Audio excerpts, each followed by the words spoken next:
નજર કરીએ અન્ય સમાચારો પર તો રાજકોટમાં જન્માષ્ટમી નિમિત્તે યોજાયેલો રસરંગ મેળો જામ્યો છે।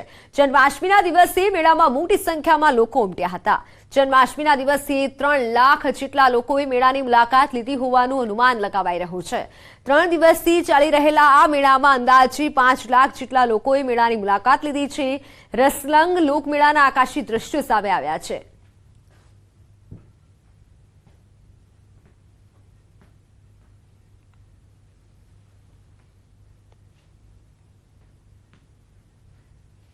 જન્માષ્ટમીના દિવસે 3 લાખ લોકોએ મુલાકાત લીધી છે। ત્યારે રાજકોટનો આ મેળો કે જે વિશ્વ પ્રખ્યાત છે તો અંદાજે 5 લાખ લોકોએ 3 દિવસમાં મુલાકાત લીધી છે। માનવ મહેરામણ ઉમટ્યું હોય તેવું હાલ જોવા મળી રહ્યું છે। આકાશી દ્રશ્ય તમે જોઈ રહ્યા છો રાજકોટના રસરંગ મેળાના કે જ્યાં લોકોની ભીડ ઉભરી હતી। આ સાથે જ કીડિયારું ઉભરાયું હોય તેવા દ્રશ્યો જોવા મળી રહ્યા છે।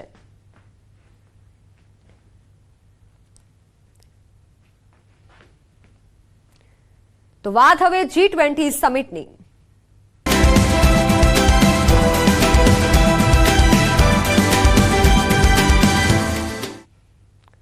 અમેરિકાના રાષ્ટ્રપતિ જો બાઇડન G20 સમિટમાં ભાગ લેવા માટે ભારત આવવા માટે રવાના થયા છે।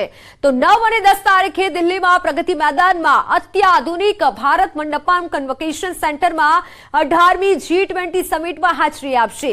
આજે બાઇડન જર્મનીના રામસ્ટીન જશે અને બાદમાં દિલ્હી જવા માટે રવાના થશે।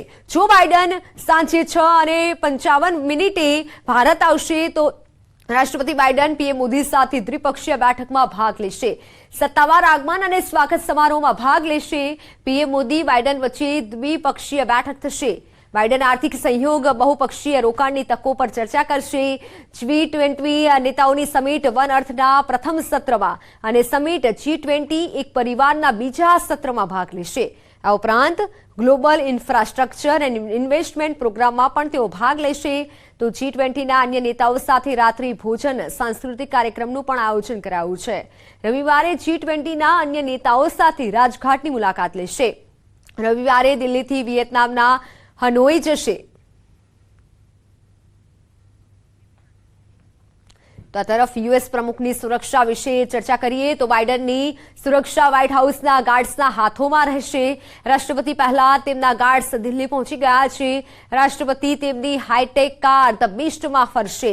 કંટ્રોલ રૂમમાં તમામ પ્રકારની ગતિવિધિઓ પર નજર રાખશે અને આ ઉપરાંત તેમનું વાહન જ્યાંથી પણ પસાર થશે તે જગ્યાએ સુરક્ષા વ્યવસ્થા વધારવામાં આવશે।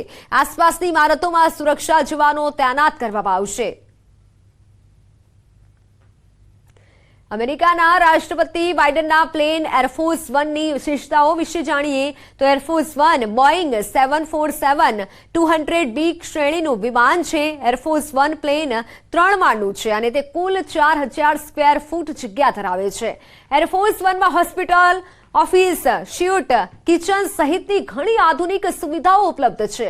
આ પ્લેનમાં જમીન પર ઉતર્યા વિના ફ્યુઅલ ભરી શકાય છે। તે પ્લેન રોકાયા વિના 12000 કિલોમીટર સુધીની મુસાફરી કરી શકે છે।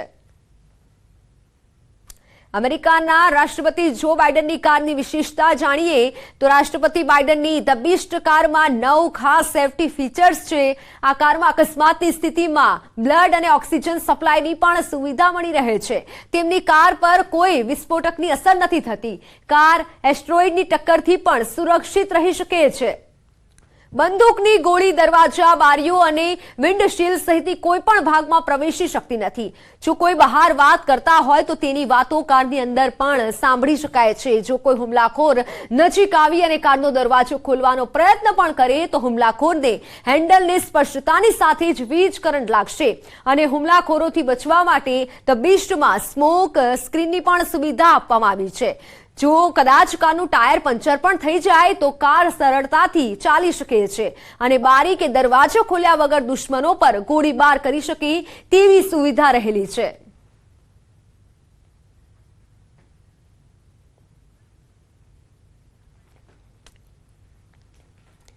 તો દિલ્હીમાં આયોજિત G20 મહાસમિટને લઈને દેશ વિદેશના નેતાઓ ભારતના મહેમાન બનવા જઈ રહ્યા છે।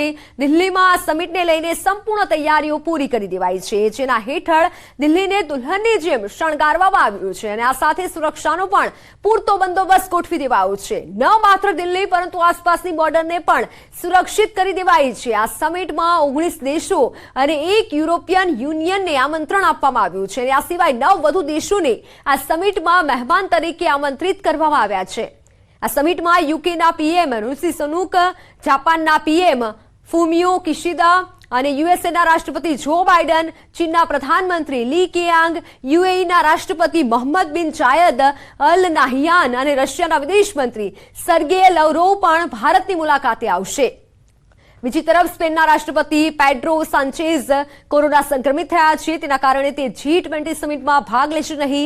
તેમના સ્થાને ઉપરાષ્ટ્રપતિ નાદિયા કેલ્વિનો સેન્ટા મરિયા અને વિદેશ મંત્રી જોસ મેન્યુઅલ આબ્લેરેસ ભારત આવશે। G20 બેઠકોમાં UN, IMF, WB, WHO, WTO, ILO, FSB, OECD, AU અને AUDA, નેપાળ અને આસિયાન જેવી આંતરરાષ્ટ્રીય સંસ્થાઓના વડાઓ પણ ભાગ લેશે।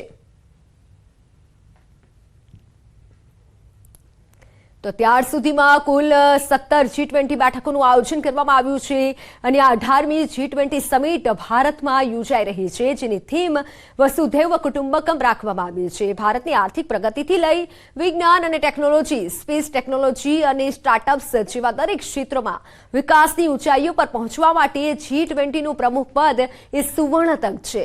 G20 હેઠળ 56 અલગ અલગ સ્થળોએ કુલ 200 જેટલી બેઠકોનું આયોજન કરાયું છે। 16 નવેમ્બર 2022ના રોજ ઇન્ડોનેશિયાના રાષ્ટ્રપતિ જોકો વિડોડોએ બાલીના એક રિસોર્ટમાં G20ના શિખર સંમેલનમાં પીએમ મોદીને G20 પ્રમુખ પદની સોંપણી કરી હતી અને ભારતે 1 ડિસેમ્બર 2022એ સત્તાવાર રીતે G20નું પ્રમુખ પદ સંભાળ્યું હતું।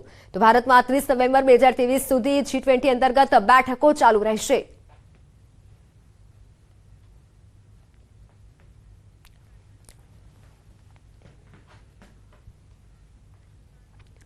ભારતના લોકો પાસે કળાનો ખજાનો છે। ઓડિશાના ભુવનેશ્વરમાં આંતરરાષ્ટ્રીય સેન્ડ આર્ટિસ્ટ સુદર્શન પટનાયકે અદ્ભુત રેતી શિલ્પ બનાવ્યું છે। પુરીના દરિયા કિનારે તેમણે દિલ્હીમાં યોજાઈ રહેલી G20 સમિટ માટે વિશેષ શિલ્પ બનાવ્યું છે।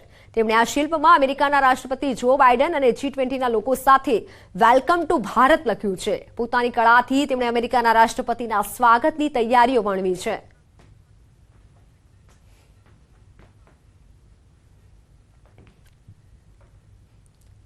તો આખા કાર્યક્રમની જો વાત કરવામાં આવે 9 સપ્ટેમ્બરના કાર્યક્રમની, તો 9:30 વાગે ભારત મંડપમાં જે હાલ ઉપસ્થિત રહેવાના છે મહેમાનો, ટ્રી ઓફ ફાયર પર પીએમ ઉપસ્થિત રહેશે। 10:30 વાગે સમિટ હોલમાં વન અર્થ પર પ્રથમ સત્ર પણ મળવાનું છે। પ્રથમ સત્ર બાદ લંચનું આયોજન કરાયું છે। 9 સપ્ટેમ્બરનો આ કાર્યક્રમ છે, જેમાં મહેમાનોની દ્વિપક્ષીય મુલાકાત રહેશે।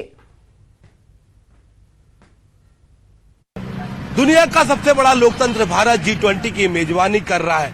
दुनिया के सबसे ताकतवर 20 राष्ट्राध्यक्ष दिल्ली में शिखर सम्मेलन के लिए आज से पहुंचेंगे और उसको लेकर भारतीय सुरक्षा एजेंसियों ने पूरी ताकत झोंक दी है। इस वक्त हम दिल्ली के कनॉट प्लेस पर हैं और आप देखिए जो सुरक्षा घेरा बनाया गया है उसमें एंट्री सिर्फ उन गाड़ियों की हो रही है जिनके पास बाकायदा पासेस हैं। पूरी दिल्ली में सुरक्षा के इतने कड़े प्रतिबंध नहीं है।